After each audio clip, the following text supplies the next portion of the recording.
चाय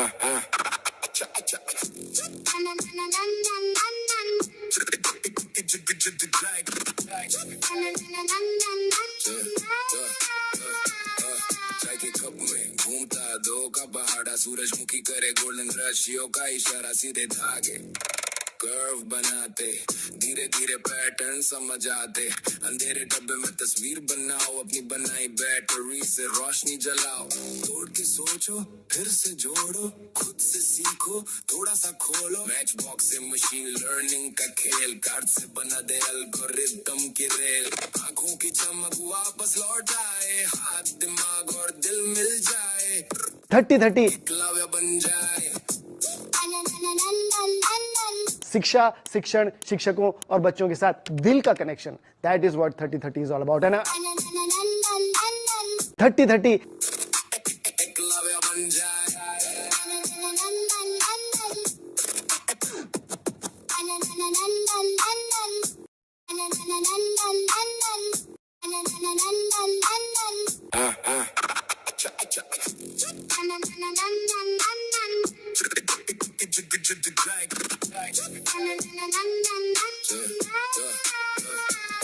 बिना किसी सीमेंट के, बिना किसी गोंद के ये टिका हुआ है, देखिए। और ऑफ कोर्स अगर किसी को भी हटाएंगे तो टूट जाएगा। ऐसा वाला हटाएं, ऊपर वाला हटाएं, या साइड वाला हटाएं।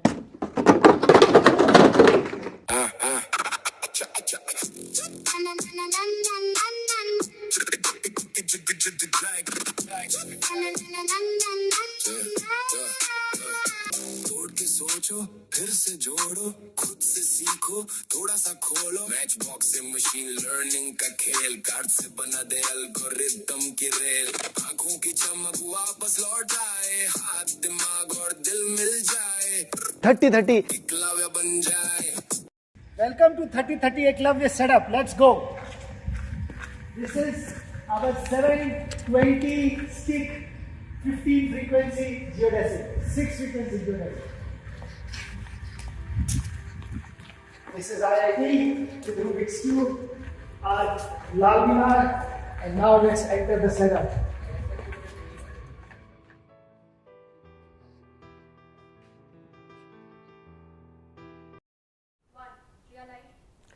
नमस्कार, 30-30 एकलव्य में आपका स्वागत है। साबरमती के किनारे आईआईटी गांधीनगर से मैं मनीष जैन बोल रहा हूं, और इस साल भी सीजन 5 में हम आपके लिए बहुत ज़बरदस्त प्रोग्राम लेकर आए हैं, और ये इसलिए ले पाए हैं क्योंकि आप लोगों का प्यार हमेशा 5 साल से हमारे साथ रहा। Thank you so much all of you who have joined 30-30 Eklavya, where the goal is to bring back that gleam in the eyes of all our children, teachers, and of course parents. Thank you so much. पिछले 5 सालों में बहुत अद्भुत अनुभव हुए। हमारी जो journey थी वो बड़ी इंटरेस्टिंग रही। 5 साल, 52 episode, 2 crore views, 2 crore 52 episode, करीब 2 लाख लोगों का पार्टिसिपेशन रहा। पूरे देश भर से लोग हमारे साथ जुड़े, और इसको इस पीछे, इन सब के पीछे यदि कुछ हो पाया तो वो आप लोगों का प्यार था, और वो इस फीडबैक में आपको यहां पर दिखाई दे रहा है। लोगों ने कहा कि 30-30 जो हमारा प्रोग्राम है वो 20-20 से ज्यादा अच्छा है जो क्रिकेट देखते हैं। रामायण की तरह लोगों को याद रहता है, समझ में शायद कुछ नहीं आता लेकिन अच्छा लगता है। And this feeling is what gives us so much energy. रीढ़ की हड्डी से खून का पसीना जो निकलता है वो आप लोगों के प्यार के कारण ही निकलता है। Thank you so much for joining. आज की दुनिया बदल रही है, एआई का जमाना है हर जगह, and in fact that is the reason we chose this topic for this series, artificial intelligence and computational thinking. Artificial intelligence क्या है, कैसे है, क्या करती है, कैसे करती है, इसके बारे में खुलकर चर्चा करेंगे, और किस तरह से हम उसके इस दौर में अपने आप को कर पाएं वो उसके ऊपर हम चर्चा करेंगे। बट सबसे पहले इसके ऊपर यदि हम गौर करें कि आर्टिफिशियल इंटेलिजेंस आज की दुनिया में हर जगह पहुंच गई है, हर जगह नई मेडिसिन खोज रही है। 80 साल पुराना एडोस का एक बहुत मुश्किल प्रूफ था गणित का जो कोई नहीं कर पा रहा था, वो खोज लिया। तरह तरह की चीजें कर रही है, और इस जमाने में इस तरह जो ये आर्टिफिशियल इंटेलिजेंस है इसको आज हम समझने की कोशिश करेंगे। और इस जमाने में हम अपने बच्चों के साथ अपने स्कूलों में, अपने कॉलेजों में क्या करें, किस तरह करें, इसके ऊपर हम थोड़ी सी विस्तार से चर्चा करेंगे। तब तक के लिए इस प्रोग्राम में क्या करना है मैं आपको साथ, और इन सब के लिए बेसिक चीजों के ऊपर बिल्कुल ध्यान देंगे। मैं वो स्लाइड दिखाऊंगा। आज की तारीख में जो सबसे बड़े हमारे एनवीडिया के जेनसन हुआंग हैं, उनका कहना है बेसिक गणित और विज्ञान के ऊपर सबसे जरूरी फोकस हमारा रहना चाहिए। पूरे प्रोग्राम में हम क्या करेंगे वो आपके सामने है, बिल्कुल वैसा ही है। चेहरे शायद बदल जाएंगे, लेकिन जो कार्यक्रम है बिल्कुल वैसा ही रहेगा। हर हफ्ते, हर रविवार को, आज 15 अगस्त है, लेकिन आने वाले हर रविवार को 4 से 5 हम आपके सामने लाइव आएंगे। आप प्रोग्राम देखेंगे, उससे जुड़े हुए क्वेश्चंस करने की कोशिश करेंगे, लाइक और सब्सक्राइब करेंगे, सभी टीचर्स और बच्चों के पास भेजेंगे। और जब ये आप सब कुछ कर लेंगे तो आप लोगों को एक सर्टिफिकेट भी गांधीनगर और सीबीएसई की तरफ से मिलेगा। तो मैं बहुत बहुत धन्यवाद करना चाहूंगा उन सभी शिक्षकों का, उन सभी बच्चों का जो पूरे देश भर से जुड़े हैं, और खासकर सीबीएसई का, जिनके साथ मिलकर हम आज की तारीख में जो सबसे जबरदस्त, जो सबसे मुख्य समस्या भी कह सकते हैं और उपलब्धि भी कह सकते हैं, जो हमारे साथ चुनौती है, वो पड़ी हुई है, जो कि आर्टिफिशियल इंटेलिजेंस की है। इनफैक्ट उसको समझने के लिए हमको थोड़ा सा एआई का इतिहास भी समझना पड़ेगा। और ये स्क्रीन पर यदि आप देखें, ये जो स्लाइड आपको दिख रही है, बहुत बड़ी चुनौती मैंने इसलिए कहा क्योंकि एक तरफ तो एआई के कारण बहुत अथाह हमारे पास अथाह पॉसिबिलिटीज जो खुल गई हैं, मतलब जैसे नए ड्रग्स डिस्कवर हो रहे हैं, प्रोटीन्स डिस्कवर हो रहे हैं, थ्योरम्स प्रूव हो रहे हैं, बट उसके साथ ये बच्चों की और हमारी बेसिक लर्निंग के ऊपर भी घात कर रहा है। इस स्लाइड में जैसे कि आप देख रहे हैं, जितना जितना इस चीज का उपयोग हमारी क्लासों में हुआ है, उतनी हमारी समझ कम हुई है, बच्चों की समझ कम हुई है। इसके ऊपर कैसे हुआ, क्यों हुआ, और इसके लिए हम क्या कर सकते हैं, इसके ऊपर हम विस्तार से आज चर्चा करेंगे। मेरे साथी जय भाई आपको पूरी जर्नी में लेकर जाएंगे, लेकिन उसके पहले मैं आपको थोड़ा सा एआई का इतिहास बताना चाहूंगा।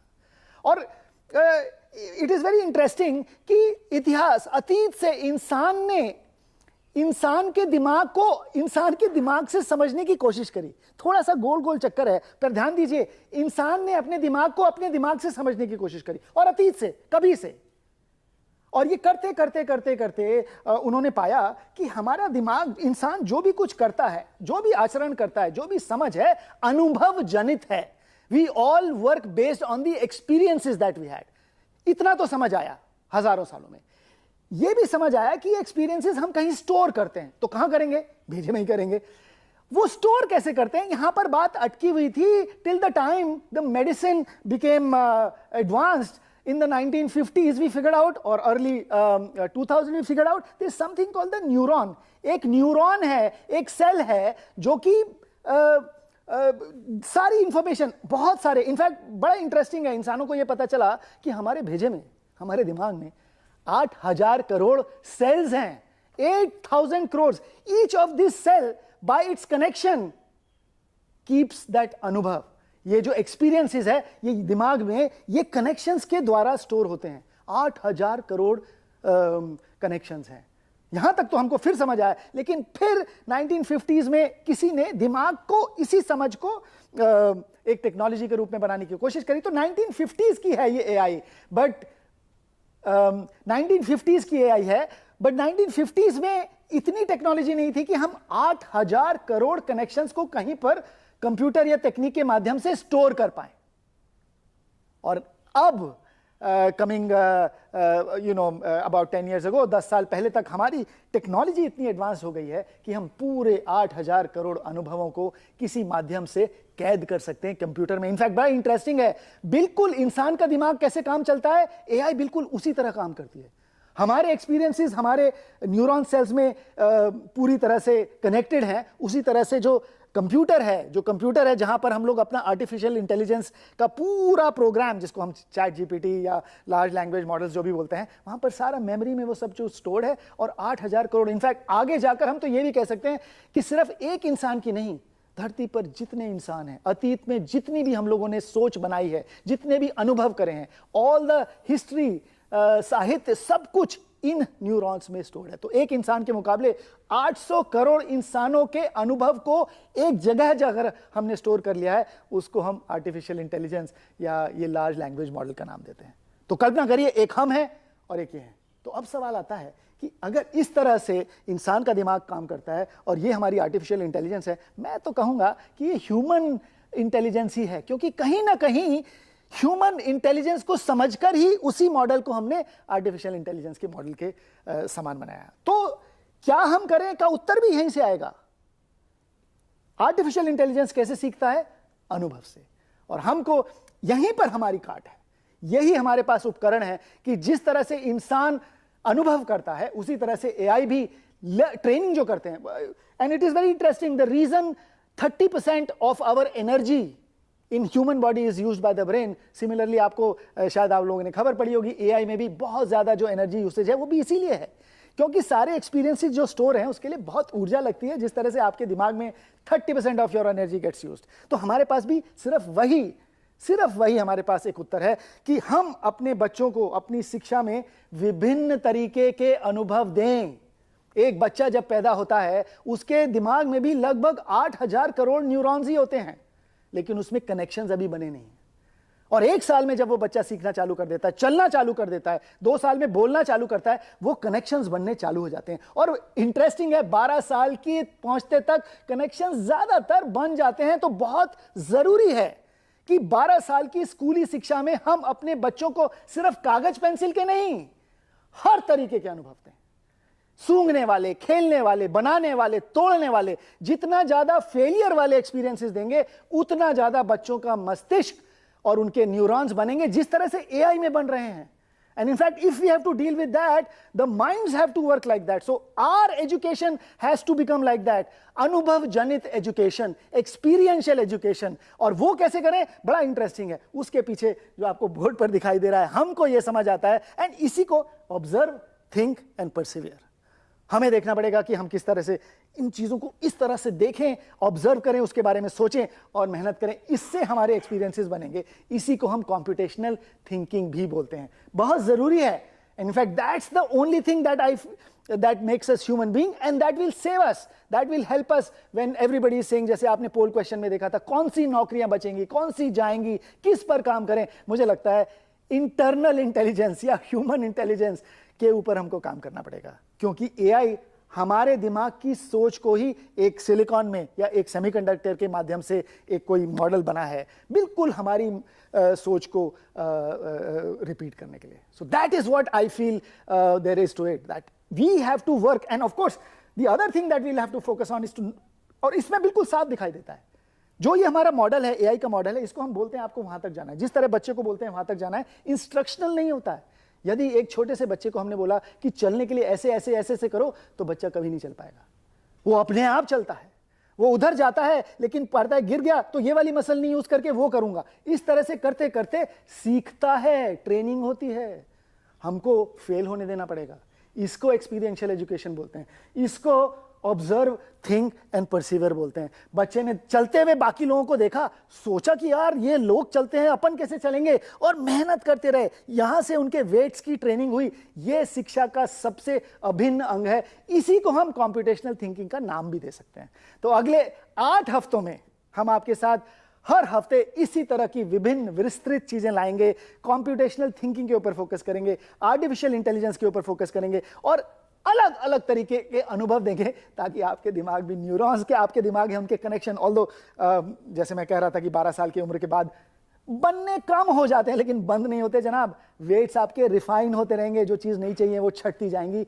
इसके ऊपर फोकस करना पड़ेगा। एक्सपीरियंशियल एजुकेशन के ऊपर फोकस करना पड़ेगा। Experiential education, we have to let ourselves and our children fail.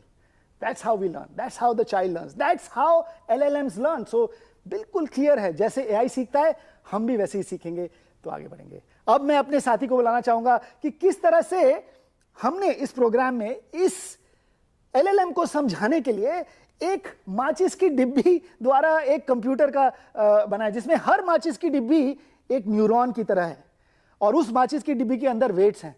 तो हम ये अब देखेंगे और जय भाई आपको ये समझाएंगे कि किस तरह से ये वाला मॉडल आर्टिफिशियल इंटेलिजेंस का है और आर्टिफिशियल इंटेलिजेंस के मॉडल में ये जो हमारा मॉडल है, किस तरह से ये इसके वेट्स ट्रेन हो रहे हैं और ये करते करते किस तरह से ये हमारे साथ ये जो चेस है, छोटा चेस, छोटा शतरंज, आज छोटे शतरंज को माचिस की डिब्बियों से खेल कर देखेंगे। मैं इसको कलम को यहाँ रख देता हूँ, जय भाई को बुलाता हूँ और अपना माइक भी उनके सुपुर्द कर देता हूँ। पोल 0 की स्लाइड चला सकते हैं। आ जाइए। बहुत बढ़िया। किसकी नौकरी सुरक्षित है? पता नहीं किसकी नौकरी सुरक्षित है, ये तो हमें लगता है, आपकी हमारी पता नहीं। लेकिन यदि हमने अपने ह्यूमन इंटेलिजेंस किस तरह से हम सीखते हैं तो हमारी सुरक्षा, शायद वही उत्तर भी होगा।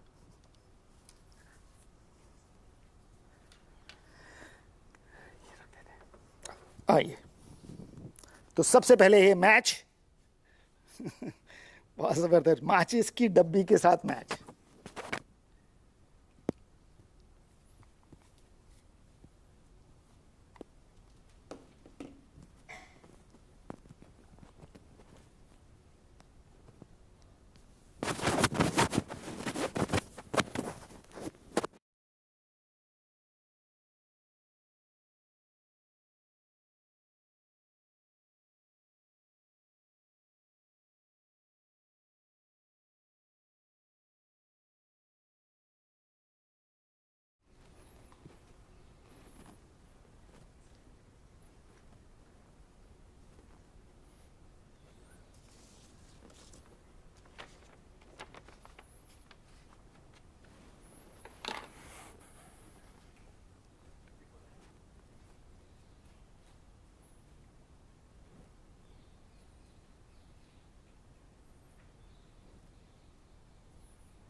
जी नमस्कार, मेरा नाम जय है। आज से लगभग ठीक 6 साल पहले हमने 3030 YouTube सब्सक्राइबर से हमारी ये यात्रा शुरू की थी और इस प्रोग्राम के पहले ही एपिसोड से मुझे इसमें भाग लेने का मौका मिला है। तो मेरे खुद के लिए ये एक बहुत ही इमोशनल और ट्रांसफॉर्मेटिव जर्नी रही है। इस साल हमने CBSE के साथ मिलकर कंप्यूटेशनल थिंकिंग और AI के करिकुलम और किताब के ऊपर काम किया है, जहां पे हमारे सामने ये चुनौती थी कि आखिर ये AI की टेक्नोलॉजी को कैसे हैंड्स ऑन और एक्सपीरियंशियल बनाया जाए। और उसी के चलते वो जो काम था, वो जो हमारी सोच थी, वो हम आपके लिए इस एपिसोड के तहत लेके आए हैं। और यहां पे हम देखेंगे कि कैसे आखिर हम इस कंप्यूटर को बिना कंप्यूटर के, AI की इस मॉडर्न टेक्नोलॉजी को बिना टेक्नोलॉजी के समझे। इनफैक्ट इस माचिस की डिब्बी से हम आज AI के प्रिंसिपल, AI के जो फाउंडेशन समझ है, उसको माचिस की डब्बी की मदद से समझेंगे। मैं आपको आज के एपिसोड में क्या करने वाले हैं उसका ओवरव्यू दे देता हूं। तो जैसे हमने बात की कि माचिस की डिब्बियों के साथ खेलते खेलते हम जो हैं वो AI के एल्गोरिदम समझेंगे और उसी के साथ साथ हम AI की हिस्ट्री को जानेंगे। आज जिस मुकाम के हैं वो जर्नी कैसे रही, अलग अलग मॉडल्स AI की टेक्नोलॉजी और AI के इन मॉडल्स के हम देखेंगे। और उसी के साथ साथ ये AI आखिर काम कैसे करती है वो भी हम जानेंगे। मैं अपनी पेन जरा एक सेकेंड,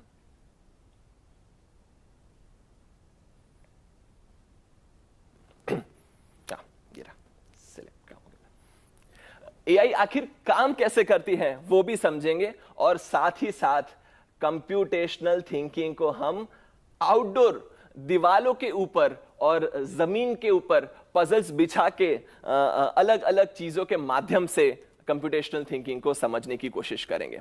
और सबसे पहले इस चीज को समझने के लिए जो है हम प्रोफेसर मनीष जैन का इस माचिस की डिब्बी के साथ चेस का मैच रखेंगे। तो प्रोफेसर मनीष जैन के साथ हम मैच खेलेंगे चेस।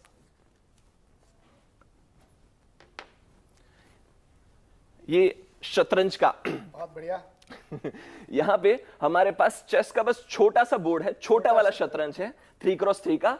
बाकी पीसेस के अलावा सिर्फ प्यादे ही रखे हुए हैं। सफेद प्यादे हैं वो प्रोफेसर मनीष जैन के हैं और काले वाले हैं वो माचिस की डिब्बियां हैं। सबसे पहले चाल है वो प्रोफेसर मनीष जैन की। सर आपकी चाल। ये इन तीनों में से कुछ भी चल सकते हैं। पीछे घंटी बज गई है, समय पता नहीं कितना है, पर मान लीजिए हमने ये चल दिया। बहुत बढ़िया।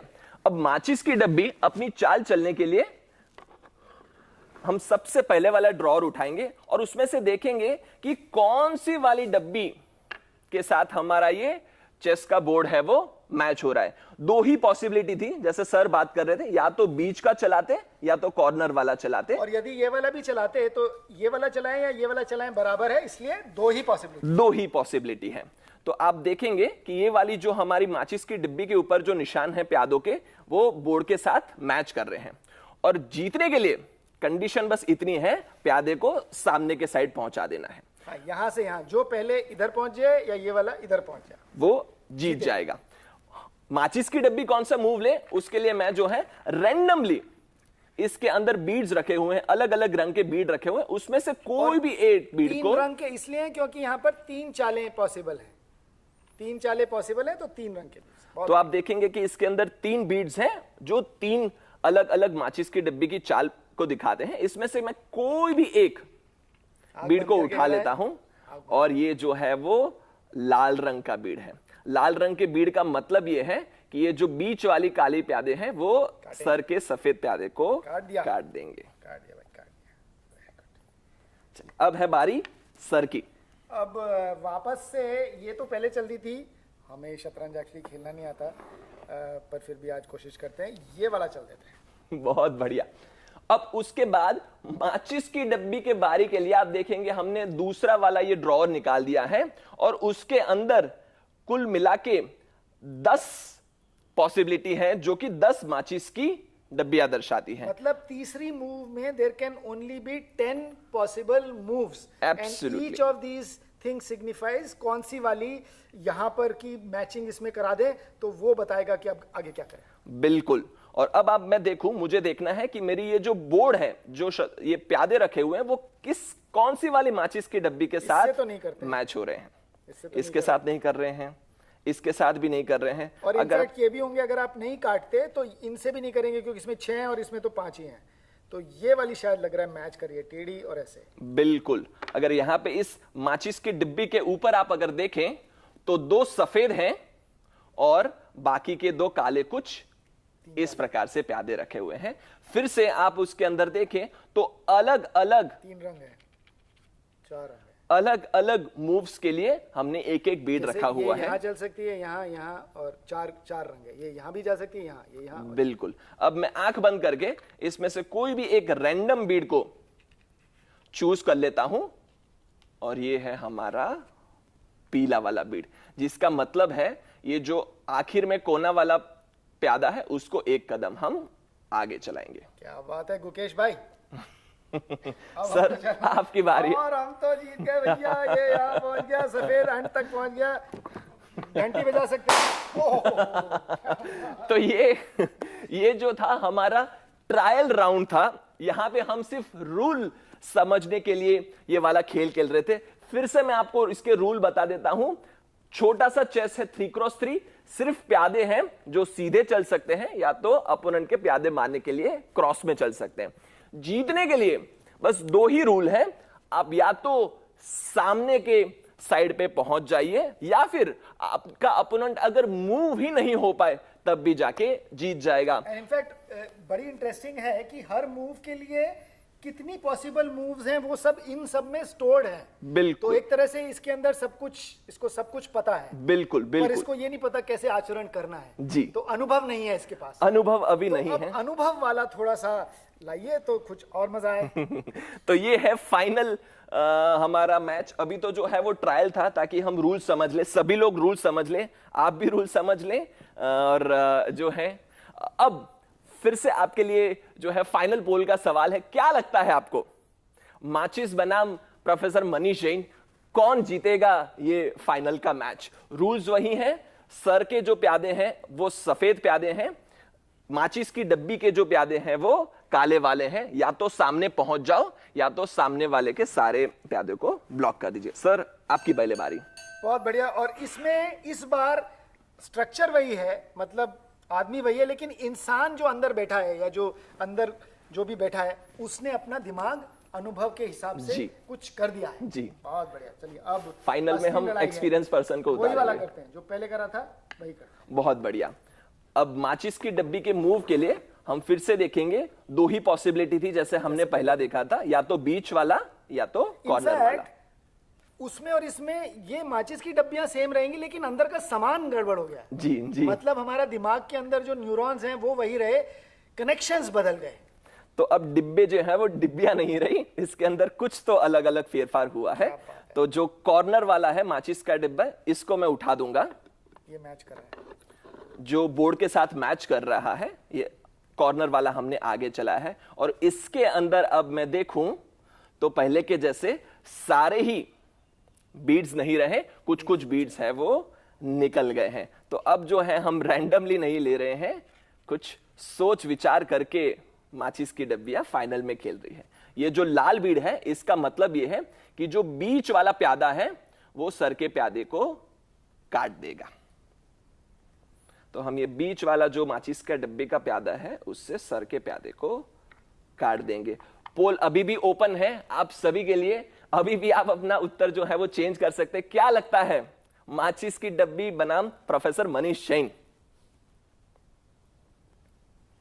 अब क्या करें, ये या ये? अब दोनों ही एक्सपीरियंस्ड हो चुके हैं। प्रोफेसर मनीष जैन को भी अनुभव मिला है पिछले गेम से, और हमारी माचिस की डिब्बी को भी। देखते हैं कौन जीतता है। पिछले वाला ही कर दें? ठीक है, पिछले वाले ही कर देते हैं, जो पहले करा था वही कर दिया। चलिए, अब मुझे देखना है कि इन जितनी भी माचिस की डिब्बियां हैं उसमें से सर वाला, ये अभी जो चेस का प्यादे की पोजीशन है वो किसके साथ मैच कर रहा है। अगर इस वाले को अगर मैं देखूं, इस माचिस की डिब्बी को अगर मैं देखूं, तो यहां पे 2 सफेद हैं और साइड में ये 3 काले वाले हैं। और इसमें से अगर देखें कि ये कौन सी वाली चाल चलना चाहेगा, तो पहले की तरह बेवकूफ की तरह नहीं खेल रहा है, ये भी अभी सोच विचार करके खेल रहा है। आखिर फाइनल का है। हरे वाले का मतलब है ये जो काला वाला प्यादा है उसको हम तो तुमने काटा नहीं है, तो जीत ही गए। अरे यार, ये तो गड़बड़ चल दी हमने, हमें ये नहीं चलना चाहिए। कोई बात नहीं सर, कभी और फाइनल में आपको फिर से मौका देंगे। बहुत बहुत धन्यवाद। आपका कंप्यूटर जीत गया। सो आपने देखा कि जो हमने ट्रायल राउंड खेला था उसके अंदर तो सभी मूव्स पॉसिबल थे और कोई भी रैंडम मूव उसमें से कर रहे थे, पर जो फाइनल के अंदर माचिस की डब्बियां खेल रही थी उसके अंदर हमने कोई चीटिंग नहीं की थी, बस उसको हमने अनुभव दिया था, उसके साथ हमने खेला था और अनुभव के बाद सीखा हुआ माचिस का डब्बा फाइनल खेल रहा था। और इनफैक्ट आपको जान के बड़ा आश्चर्य होगा कि वो माचिस की डब्बियां अनबीटेबल है। कोई भी कैसे भी उसके साथ खेल ले, वो माचिस की डब्बियों को हरा नहीं सकता। और वो इसलिए हुआ है, मैं आपको अपनी स्लाइड पे ले चलता हूं। ये ग्राफ को अगर आप देखें, जो कि दर्शाता है कि ये कितने गेम्स इस एक्सिस के अंदर हमने देखा है कि ये माचिस की डब्बी के साथ हमने कितने गेम्स खेले हैं। और ये वाले एक्सिस पे आपको दिखाएगा अगर जीता है तो हम ऊपर जाएंगे, हारे हैं तो नीचे जाएंगे। तो जो फाइनल की माचिस की डिब्बियां थी उसका हमने ऑलरेडी इसके साथ 25-30 गेम खेल चुके थे, और जब जब भी वो हारा है तो हमने लास्ट मूव का बीट बस उसके साथ उसका निकाल दिया है, और जीतने पे सारे के सारे बीट्स ऐसे रहते। वो अनुभव के बाद आप देखेंगे लगभग 25 से 30 मैच के बाद जो हमारी माचिस की डब्बियां है वो कभी नहीं हारेगी। और यही कहीं ना कहीं बेसिक प्रिंसिपल है, जो फाउंडेशनल है एआई का, वो कहीं ना कहीं यहां पे छुपा हुआ है। पहले जिस तरह से प्रॉब्लम सॉल्विंग की जाती थी उसके अंदर कंप्यूटर को स्टेप बाय स्टेप सारे इंस्ट्रक्शन बताने पड़ते थे। उसके पास खुद की कोई बुद्धि नहीं थी, वो उतना ही कर पाता था जितनी उसको इंस्ट्रक्शन दी थी। उसके अंदर वो बड़ा माहिर था, बट पूरा गेम ही पलट गया जब एआई के अंदर हमने कहा कि हम आपको बताएंगे नहीं कौन कौन से इंस्ट्रक्शंस आपको फॉलो करने, आपको तो बस एक्सपीरियंस देंगे, आपको तो बस अनुभव देंगे। और यही जीतने और हारने, अच्छा अनुभव और useful experience and not so useful experience, उसके आधार पे, रिवॉर्ड और पनिशमेंट के आधार पे हमने ये एआई मॉडल को जो है वो ट्रेन किया है। तो ये हमारी माचिस की डब्बी भी एआई का एक मॉडल ही है जो चेस खेल रही है। और ये इसलिए इतना पावरफुल है क्योंकि देखिए, ये जो ट्रेडिशनल मेथड है उसके अंदर तो हमारी जो कंपिटेंसी है उतनी, हमारी इंडिविजुअल की जो कैपेसिटी है उतना ही प्रॉब्लम सॉल्विंग, उतनी ही इंस्ट्रक्शंस हम कंप्यूटर को दे पाएंगे। बट एआई के अंदर, उसके अंदर तो सिर्फ हमारा नहीं, बहुत सारा लर्निंग एक्सपीरियंस इसको ट्रेनिंग के फॉर्म में दे सकते हैं, और शायद वो भी कर लेता है या कर रहा है जो हम एज एन इंडिविजुअल नहीं कर पाए। और वही कहीं ना कहीं इसी प्रिंसिपल के अंदर इसकी ताकत छुपी हुई है। जो सर ने शुरुआत में बात की कि कहीं ना कहीं हमारे लर्निंग के कंटेक्स्ट में, हमारे सीखने के कंटेक्स्ट में, अगर हम भी अपनी कक्षाओं के अंदर अगर ये स्टेप बाय स्टेप इंस्ट्रक्शन वाला मॉडल अप्लाई करेंगे तो कहीं ना कहीं हमें भी एआई जो है वो आउटडेट कर देगी, कहीं ना कहीं वो भी हमसे आगे निकल जाएगी। बहुत ज्यादा जरूरी है कि जिस तरह से एआई सीख रहा है हमें भी अपने आप को अपग्रेडेड रखना चाहिए, बहुत ज्यादा फोकस होना चाहिए द एबिलिटी टू थिंक। और उसका उत्तर हमारे पीछे लिखा हुआ है, to observe, think and perseverance. ये ओटीपी उसका कहीं ना कहीं उत्तर है, अगर हमें इस एआई के जमाने में उसके साथ ताल बिठाते हुए काम करना है तो। और जो हम इस हमारा खुद का दिमाग भी है वो कहीं ना कहीं इन माचिस की डिब्बियों से ही बना हुआ है। ये जो एआई का मॉडल है वो भी इंसानी दिमाग से ही इंस्पायर्ड है। जो इंसानी दिमाग के अंदर जो सर बता रहे थे न्यूरॉन, ये वाले सेल रहते हैं न्यूरॉन के सेल, वो और कुछ नहीं माचिस की डिब्बी ही है। और उसके अंदर के ये अलग अलग बीट्स वो और कुछ नहीं इन न्यूरॉन के बीच के कनेक्शन है। और वहीं पे ही आपके लिए अगला जो पोल का सवाल है, क्या लगता है आपको हमारे दिमाग के अंदर कितनी माचिस की डिब्बियां भरी हुई है? यह आपके लिए अगला पोल का सवाल है।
आप पोल का उत्तर सोच रहे हैं, आपको यह भी बता दूं, वास्तव में ये जो मशीन खुद सोच सकती है वो विचार आज का नहीं है।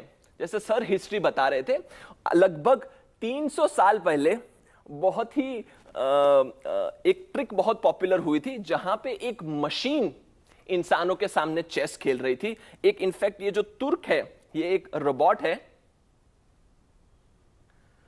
जो इंसानों के सामने चेस खेल रहा है, और पूरे दुनिया के अंदर इसके अलग अलग शो हुए थे और लोगों को उसने हैरत अंगेज किया था। इनफैक्ट नेपोलियन बोनापार्ट और बेंजामिन फ्रैंकलिन, इन जैसे लोगों को भी उसने चेस में हराया था। और वास्तव में जब उसके बाद में लोगों ने पता किया तो वो एक ट्रिक निकली, उसके नीचे एक इंसान बैठ के ये चेस खेल रहा था जो इस तुर्क को ऑपरेट कर रहा था, इस रोबोट को ऑपरेट कर रहा था। बट उसके लगभग 250-300 साल के बाद वास्तव में जो है कंप्यूटर ने, प्रोग्राम ने उस टाइम के ग्रैंड स्लैम विनर जो थे उसको चेस के अंदर हरा दिया था। और उसके लगभग जो है वो 15 साल बाद जो सबसे मुश्किल बोर्ड गेम मानी जाती है गो, वहां पे जिस तरह से अभी हमने देखा लर्निंग मॉडल के आधार पे जो गो की गेम है, उस टाइम के कोरियन प्लेयर्स 7 डन विनर थे, उनको इस गेम के अंदर एआई ने जो हरा दिया। ये बड़े ही निर्णायक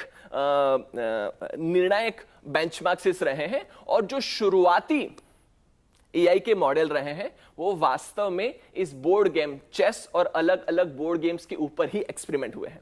और हमारे साथियों ने भी बड़े सुंदर इन बोर्ड गेम्स के सामने खेलने वाले एआई के मॉडल्स डिजाइन किए हैं। लकड़ी के साथ ये अलग अलग मॉडल डिजाइन किए हैं। ये वाला जो बोर्ड गेम है उसके अंदर मैं आपको सामने के कैमरा से भी दिखा देता हूं।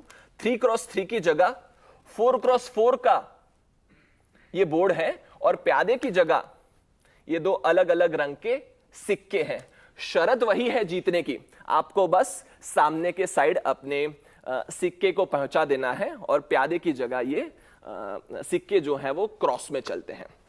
और यहां पे 4x4 बोर्ड के लिए हमारे पास 32 माचिस की डब्बियां हैं जो इनके सामने खेलेंगे। और कौन सा मूव लेना है उसके लिए उनके अंदर भी बीट्स ही रखे। बहुत ही सिमिलर सा है जिस तरह से हमने चेस के अंदर देखा। इसकी मैं आपको वीडियो दिखा देता हूं जी। तो यहां पे ये 32 मैच बॉक्स 4x4 का ये बोर्ड गेम खेलेंगे। जैसे हमने बताया कि ये जो चेकर्स है सिर्फ क्रॉस में चल सकते हैं और उसके रिगार्डिंग माचिस की डब्बी अपना कैसे मूव खेले उसके लिए हमने उसके अंदर बीड्स रखे हुए हैं और बीड्स के आधार पे माचिस की डब्बियां भी अपना खेल खेलेंगे। तो शुरुआत में तो लगता है कि माचिस की डब्बियां बड़ी बुद्धू सी है, बहुत ही रैंडमली मूव ले रही है, पर आप देखेंगे लगभग इन सभी गेम्स में 25 से 30 गेम्स के बाद वो ऑलमोस्ट अनबीटन हो जाती है। And that's where the power of this AI technology is coming from. हम कहीं पे भी इसको नहीं बताते इंस्ट्रक्शन वाइज कि इसको खेलना कैसे है, बस अनुभव देते हैं। अगर जीतते हैं तो रिवॉर्ड के तौर पे उसकी चॉइस को एज इट इज रख लेते हैं, बीट्स को हम वापिस रख देते हैं। और अगर ये हार जाए तो इनके बीट्स को हम निकाल देते हैं पनिशमेंट के तौर पे। जितने भी आपके हारने वाले जितने भी मूव्स थे उसमें से लास्ट वाला जो मूव है उसको हम हटा देते हैं पनिशमेंट के तौर पे इन दोनों गेम्स के अंदर।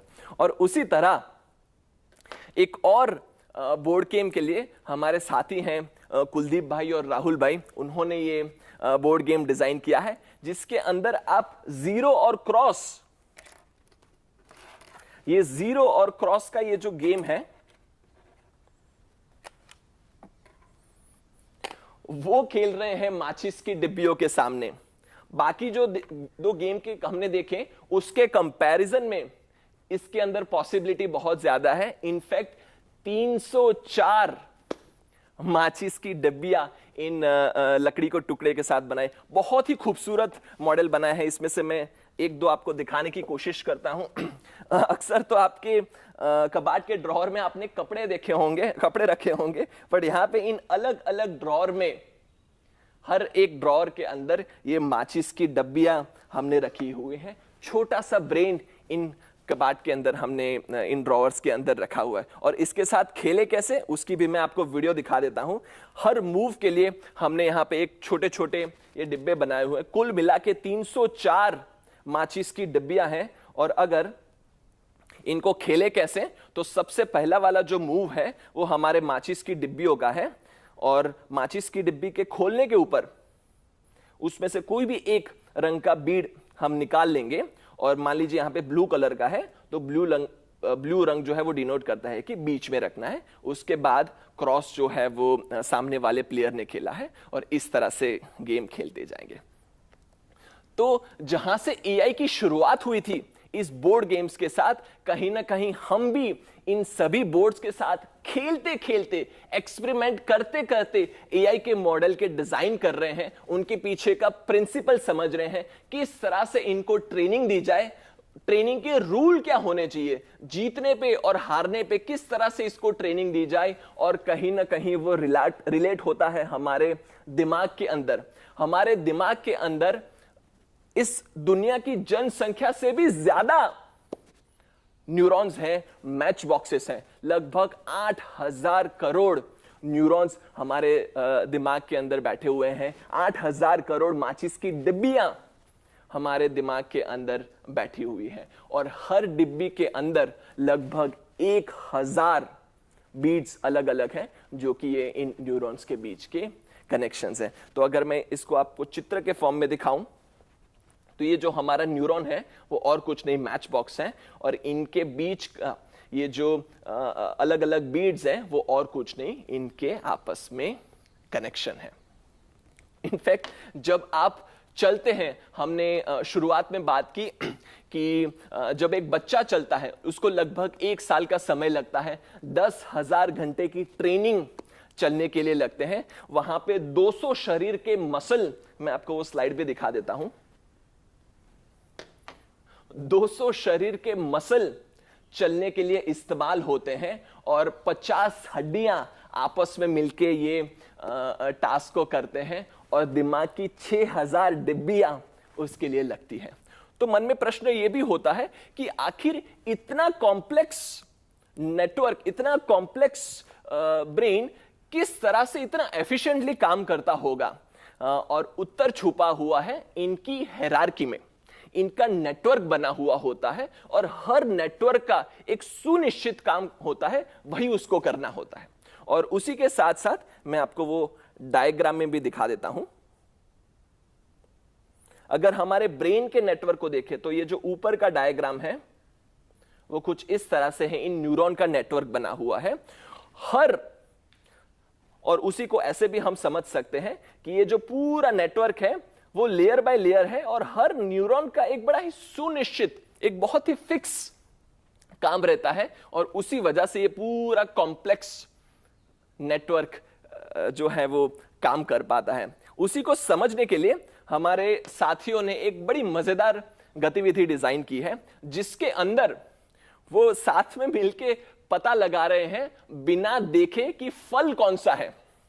तो यहां पे इन्होंने ये जो न्यूरॉन्स का नेटवर्क बनाया है, हर साथी एक न्यूरॉन है, हर इंसान एक न्यूरॉन है, उनका आपस में एक ये नेटवर्क बनाया हुआ है, और वो पता लगाने की कोशिश कर रहे हैं आखिर कि फल कौन सा है। इनको अलग अलग फल का अनुभव दिया जाएगा, और उन्हें पता करना है कि फल क्या है।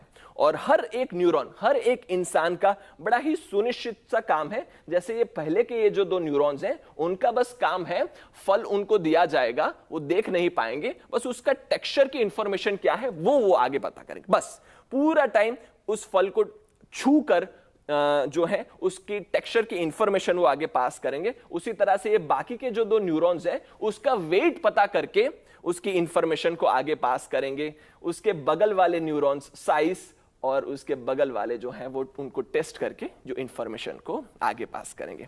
और उसके उदाहरण के तौर पे मैं आपको दिखा देता हूं इंफॉर्मेशन, जैसे कि मीठा, जूसी, साइज में छोटा, गोलाकार, सरफेस उसकी रफ या ग्रेनी हो सकती है, वजन में जो है वो हल्का और लाइट हो सकता है। और वो भी आपके लिए भी ये पोल का सवाल है, जब तक ये अपने न्यूरॉन के नेटवर्क से सिंक्रोनाइज होकर फूल का पता लग रहा है, आप भी अपने दिमाग के न्यूरॉन के ऊपर जरा जोर करिए और इनके जो है वो कनेक्शंस को एक्टिव कीजिए। और आपके लिए पोल का सवाल भी है, क्या इन इंफॉर्मेशन को देख के आप पता कर सकते हैं कि आखिर ये फूल कौन सा है?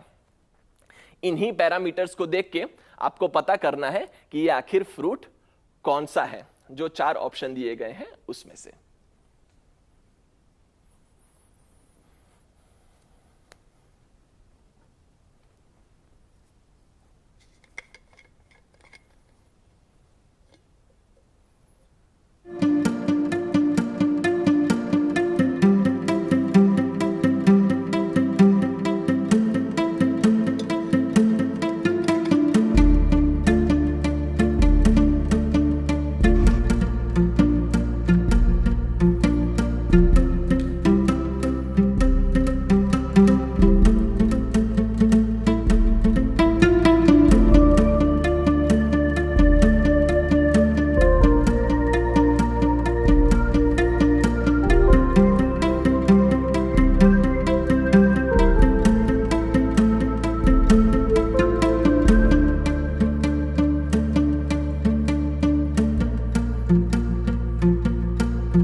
आज की ये जो एआई की टेक्नोलॉजी है वो भी कहीं ना कहीं हमारे दिमाग को मिमिक करके ही डिजाइन की गई है।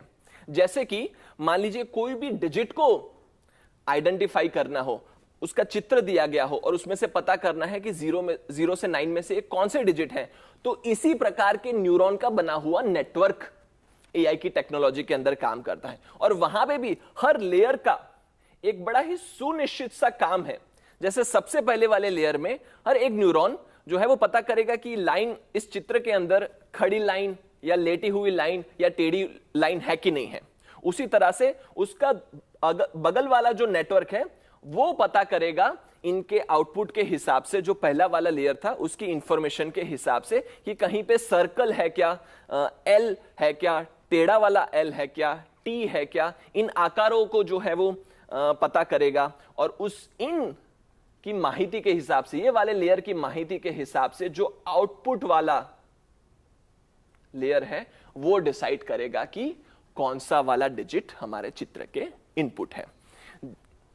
उदाहरण के तौर पे 9 के डिजिट के चित्र के लिए सबसे पहले ये जो कौन कौन से वाले न्यूरॉन्स इसके अंदर ट्रिगर होंगे, तो ये जो खड़ी हुई लाइन है वो टेढ़ी वाली लाइन, और ये वाले जो न्यूरॉन्स हैं वो अपने इंफॉर्मेशन को है जो आगे पास करेंगे। इनके आउटपुट के हिसाब से जो ये उल्टा वाला एल और सर्कल, ये दो शेप हैं वो ट्रिगर होंगे और उनकी इंफॉर्मेशन उनके आउटपुट के हिसाब से तय किया जाएगा कि वास्तव में जो डिजिट है वो 9 है।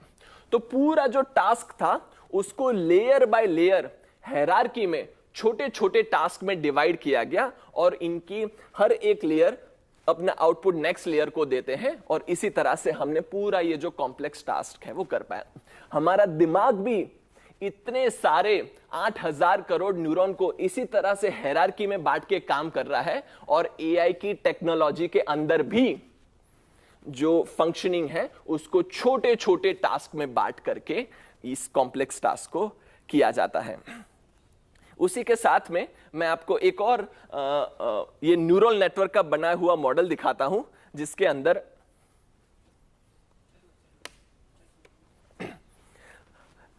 ये वाला जो हमारा नेटवर्क है वो अल्फाबेट सी और एल, CCL के C और L को पता लगाएगा इस गैल्वेनोमीटर से। अभी जो गैल्वेनोमीटर है वो 0 है, बट जैसे ही मैं यहां पे इनपुट में C दे देता हूं और यहां पे मैं LED जला, ये स्विच को ऑन करके C को LED के रूप में लिख सकता हूं, तो आप देखेंगे कि ये जो गैल्वेनोमीटर है वो 10 की सुई पे आ गया। तो मान लो C आएगा तब ये पॉजिटिव 10 दिखाएगा, और जैसे ही अगर L आ जाए तो ये वाला हमारा एक C था, कहीं पे भी C कर दूं मैं,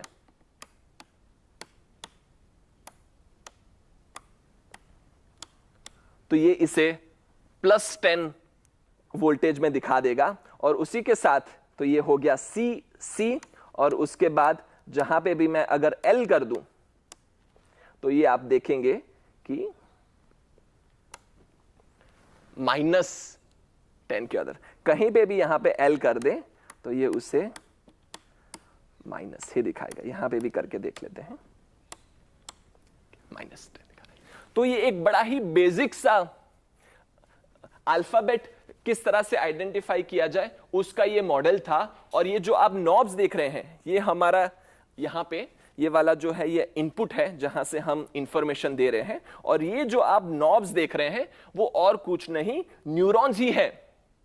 सबसे पहले हमने देखा कि माचिस की डिब्बी न्यूरॉन है, हमारे दिमाग के जो न्यूरॉन है वो माचिस की डिब्बी है। फिर हमने खुद इंसान को एक न्यूरॉन बना दिया, और यहाँ पे ये जो नॉब्स है हर इनपुट्स के साथ जुड़े हुए हैं, वो आपस में एक नेटवर्क बना रहे हैं, और एक ये सरल न्यूरॉन का नेटवर्क का बना हुआ मॉडल है। सबसे पहला जो न्यूरॉन के मॉडल्स बनाए गए थे वो इसी प्रारूप में बनाए गए थे, और इसकी ट्रेनिंग किस तरह से की गई है वो भी मैं आपको दिखा देता हूं।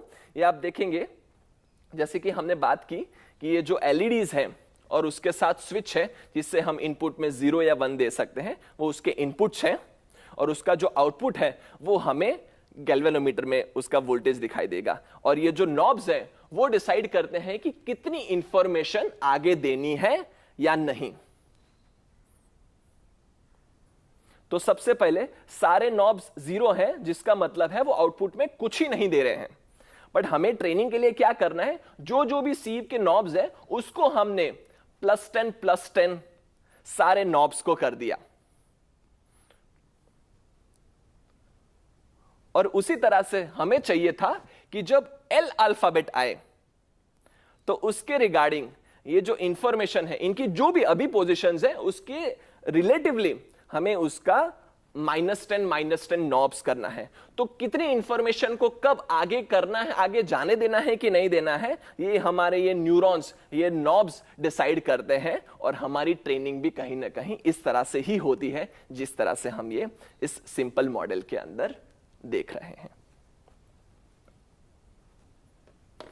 तो अभी तक हमने देखा कि आखिर ये एआई की टेक्नोलॉजी कौन से सरल प्रिंसिपल के ऊपर आधारित है। वो हमने माचिस की डब्बी के साथ देखा कि बस इसको स्टेप बाय स्टेप इंस्ट्रक्शन नहीं देने हैं, इसको तो बस अनुभव ही देना है। उसके साथ साथ हमने इस एआई टेक्नोलॉजी की हिस्ट्री को भी देखा और देखा कि आखिर ये काम किस तरह से करती है, किस तरह से ये अपना कॉम्प्लेक्स फंक्शन कर पाती है।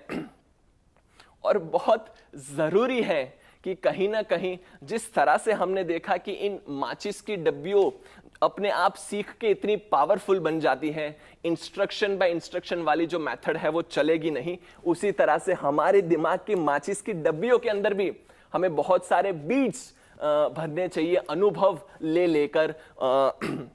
और अनुभव के साथ साथ कुछ कनेक्शंस बनते हैं, कुछ कनेक्शंस जो है वो टूटते हैं। लर्निंग सबसे ज्यादा जरूरी है। सबसे ज्यादा जो फोकस हमारी कक्षाओं के अंदर होना चाहिए वो कहीं ना कहीं अनुभव का होना चाहिए, एक्सपीरियंशियल लर्निंग का होना चाहिए। कंप्यूटेशनल थिंकिंग के अंदर भी हमने कहीं ना कहीं वही सोच को इंप्लीमेंट करने की कोशिश की है। और उसी के रिगार्डिंग आप यहां पे आगे एक ये पजल देख रहे होंगे। इन सभी पजलों के माध्यम से आज हम कंप्यूटेशनल थिंकिंग को देखने की कोशिश करेंगे। इस पजल के अंदर 6x6 की ये स्क्वायर ग्रिड है, जहां पे हमें बस करना इतना है कि ये स्टार्ट से लेके एंड तक पहुंचना है। और इसके लिए कंडीशन ये है कि हर स्क्वायर के ऊपर एक नंबर लिखा हुआ है, कोई भी दिशा के अंदर मैं उतने कदम चल सकता हूं। जैसे सबसे पहले वाले स्क्वायर के ऊपर एक नंबर लिखा हुआ है, तो मैं कोई भी दिशा में या तो सीधा या तो लेफ्ट साइड दिशा में एक कदम बढ़ा सकता हूं। मान लीजिए मैं सीधा चलता हूं, फिर इस स्क्वायर के ऊपर 2 लिखा हुआ है, इसका मतलब मैं 2 स्टेप या तो सीधा या तो लेफ्ट चल सकता हूं। मान लीजिए मैं 1 और 2 कदम सीधे चलता हूं। फिर से आप ये वाले स्क्वायर के अंदर देखेंगे कि 4 लिखा हुआ है, तो मैं लेफ्ट जा सकता हूं, पीछे जा सकता हूं या तो आगे जा सकता हूं। तो मैं 4 कदम लेफ्ट चले जाता हूं, 1 2 3 4, और इस स्क्वायर के ऊपर 3 लिखे हुए हैं। तो इसी तरह से खेल खेलते हुए इस बड़े सरल से पजल के साथ खेल सकते हैं और अपनी अपनी जमीन के ऊपर, स्क्वायर टाइल के ऊपर चौक से इन पजलों को बना के इसका लुत्फ उठा सकते हैं। जो कंप्यूटेशनल थिंकिंग इसके पीछे चल रही है वो कुछ इस प्रकार की है कि हमें अगर इस पजल को सॉल्व करना है तो कहीं ना कहीं हम ट्रायल एंड एरर से कर सकते हैं। बट मान लीजिए कंप्यूटर से ये करवाना हो तो किस तरह से कराए, और वही कहीं ना कहीं सोच कंप्यूटेशनल थिंकिंग के अंदर भी चल रही है। तो हमने यहां पे क्या किया है, मान लेते हैं अभी के लिए मैं एक 4x4 का सरल सा पजल का वर्जन ले लेता हूं, जहां पे हमें करना वही है कि इस स्क्वायर से एंड तक पहुंचना है, ठीक है। और जितना स्क्वायर के ऊपर नंबर लिखा है उतने ही कदम मैं कोई भी दिशा के अंदर चल सकता हूं। तो हमने यहां पे हर रो को ABCD लिख दिया है और हर कॉलम को 1 2 3 4 नंबर लिख लिए हैं। तो अगर मैं देखूं, जो सबसे पहला वाला जो स्टार्टिंग का स्क्वायर है वो नंबर है A1, और A1 से मैं या तो 2 कदम राइट में जा सकता हूं या तो फिर 2 कदम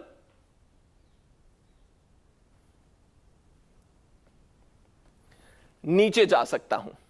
और उसी तरह से हमने यहां पे क्या किया है कि A1 का फिगर बना के वहां से हम चले गए हैं नीचे C1 की ओर, और दूसरी पॉसिबिलिटी है कि यही वाले A1 से हम जा सकते हैं उसके राइट वाले A3 सेल के ऊपर, और फिर C1 से भी हम अलग अलग सेल्स के ऊपर जा सकते हैं। ये वाला हमारा C1 सेल है, मैं एक अलग पेन ले लेता हूं। ये हमारा C1 सेल है। अब C1 से मैं एक कदम या तो ऊपर, या तो राइट साइड, या तो नीचे जा सकता हूं। यानी C1 से मेरे पास 3 ऑप्शंस हैं। C1 से या तो मैं चला जाऊं उसके ऊपर, या तो फिर राइट साइड पे, या तो फिर नीचे, जो कि है T1। और हर जगह से मैं इसको जो है वो इस प्रकार से कुछ पेड़ बनाने की कोशिश कर रहा हूं। जब यह पूरा पेड़ बन जाता है तो इवेंचुअली हमें क्या करना है, सबसे पहला ये जो A1 जो स्टार्टिंग का पोजीशन है, वहां से लेके हमें पहुंचना है एंड में, जो कि है D4, यहां पे पहुंचना है हमें। तो आप देखेंगे कि जैसे ही हमने ये डायग्राम बना दिया, जैसे ही हमने ये पेड़ जैसी आकृति बना देंगे, हमारे पास उत्तर बिल्कुल साफ है। A1 से हमें जाना है C1, जिसका मतलब है यहां से हम जाएंगे C1 2 कदम चल के, उसके बाद मुझे जाना है B1 यानी ऊपर जाना है, तो हम चले गए यहां पर। यहां से हमें 3 कदम चलने हैं और जाना है B4, यानी हम पहुंच गए B4, और यहां से 2 कदम चल के हम चल गए पद पर D4। तो देखिए, जो प्रॉब्लम हमें ट्रायल एंड एरर हर अलग अलग पजल के लिए करना पड़ता था, वहां पे हर बार कंप्यूटर से ये काम करवाने के लिए या इसको सॉल्व करने के लिए बस इसी प्रकार का डायग्राम कुछ बना सकते हैं और उत्तर खुद ब खुद निकल के आ जाता है। इसी को बोलते हैं एब्स्ट्रैक्शन। जो भी इंफॉर्मेशन, जितनी भी इंफॉर्मेशन हमें चाहिए, बस उतनी ही हमने रखी जो हमारे काम की थी, बाकी सब इंफॉर्मेशन को हमने हटा दिया। और बड़ा ही पावरफुल ये कंप्यूटेशनल थिंकिंग का जो हथियार है एक तरीके से, कि एब्स्ट्रैक्शन की मदद से हम किस तरह से अपने प्रॉब्लम्स को सॉल्व कर सकते हैं। उसी तरह से मैं आपको दिखाना चाहूंगा हमारा ये जो फुटबॉल है,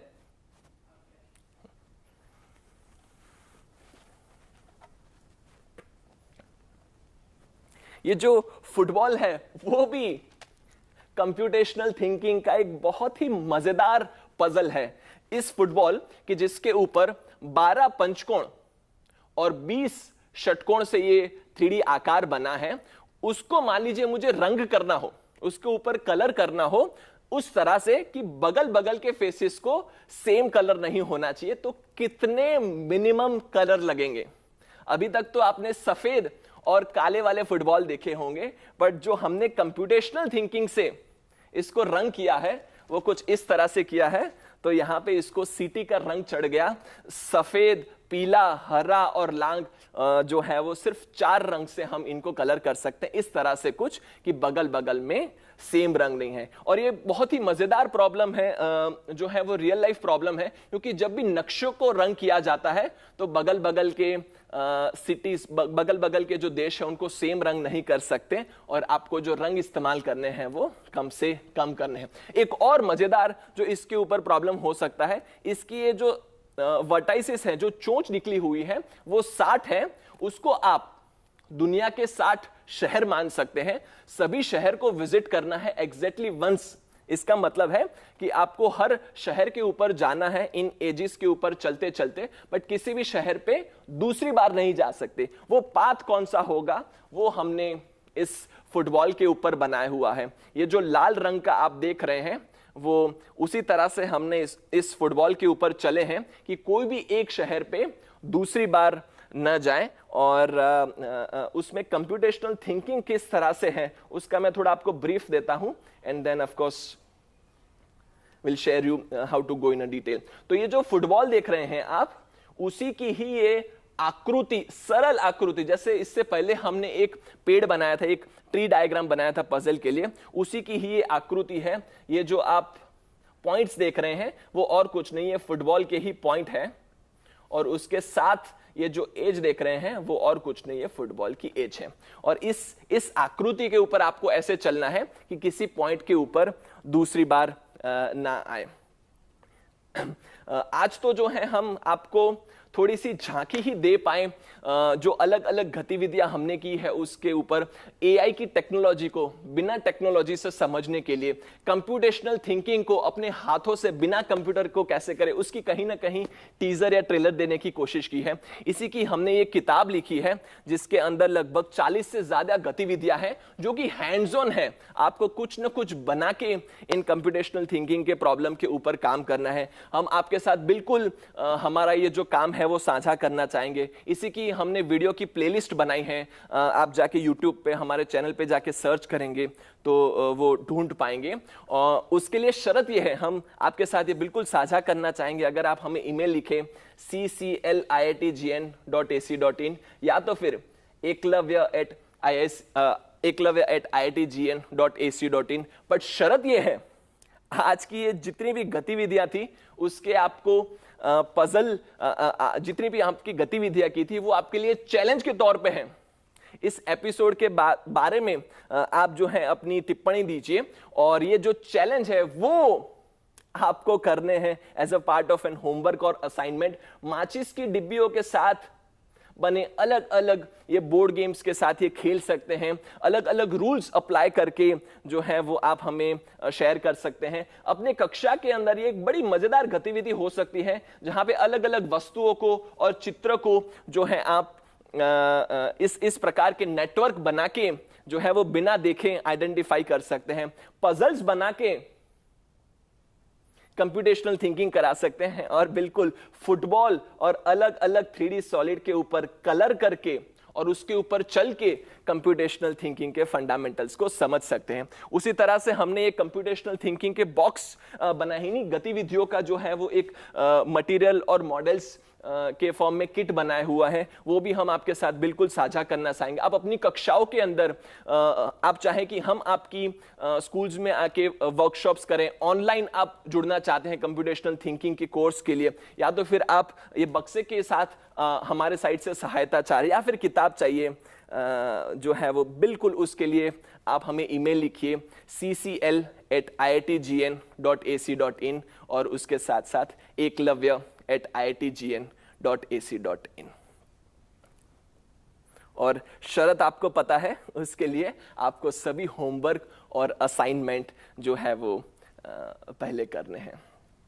तो बहुत बहुत धन्यवाद आप सभी का जो है वो जुड़े रहने के लिए। इसी एपिसोड का जो इंग्लिश के साथ सबटाइटल और इंग्लिश वाला जो एपिसोड्स हैं वो हम पब्लिश करेंगे विद इन 24 आवर्स और 48 आवर्स, जो आप हमारे यूट्यूब चैनल के अंदर देख सकते हैं। और अंत में मैं बस ये कहना चाहूँगा कि जिस तरह से हमने देखा कि पहला जो अप्रोच था जहाँ पे हम स्टेप बाय स्टेप इंस्ट्रक्शन दे रहे थे, उसको एआई ने आउटडेटेड कर दिया। जो सबसे पहला हमारा पोल का सवाल था जिसके अंदर हम पूछ रहे थे कि कौन सी नौकरी है जो आज के टाइम जो फ्यूचर प्रूफ है कि बिल्कुल ही सिक्योर्ड है, उसका उत्तर तो हमें नहीं पता, बट हमें कहीं ना कहीं ये लगता है सबसे ज्यादा जो शायद फ्यूचर प्रूफ हो सकता है या सबसे ज्यादा जिसके ऊपर जोर देने की जरूरत है वो है द एबिलिटी टू थिंक, और उसका उत्तर है हमारा ये ओटीपी। और आज के इस टाइम में शायद सही उत्तर से ज्यादा उत्तर सही क्यों है उसकी सबसे ज्यादा जरूरत है। तो आप सभी का बहुत बहुत धन्यवाद आज के एपिसोड में इस जुड़ने के लिए। और मैं हमारे सभी साथियों जिन्होंने ये ऑलमोस्ट उन्होंने पूरा हफ्ता जो है वो रात भर सोए नहीं हैं और ये अलग अलग गतिविधियां बनाई हैं, ये पूरा सेट हमने जो है वो इन दिनों के लिए बनाया है। जो भी हमने काम किया है वो आपके साथ साझा करने के लिए ये पूरी मेहनत की है, पूरी टीम जो है वो लगी हुई है। उन सभी की तरफ से मैं आप सभी का जो है वो अभिवादन करता हूं, आप सभी का धन्यवाद करता हूं। मिलेंगे अगले रविवार 4 बजे। Thank you so much for joining.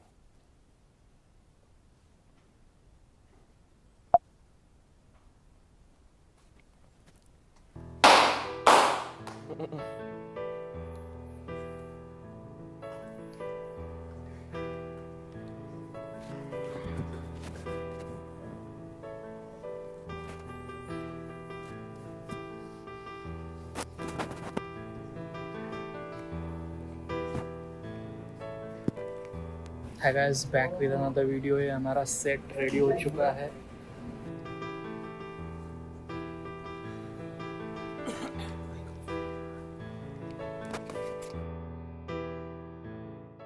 इस बार हम टी20 एकलव्य 4 कैमरे लेकर रहे, 1 2 1 वहाँ पे है, वहाँ पे है, 4 कैमरे। तो इस बार 30-30 एकलव्य जरूर देखे प्रोग्राम।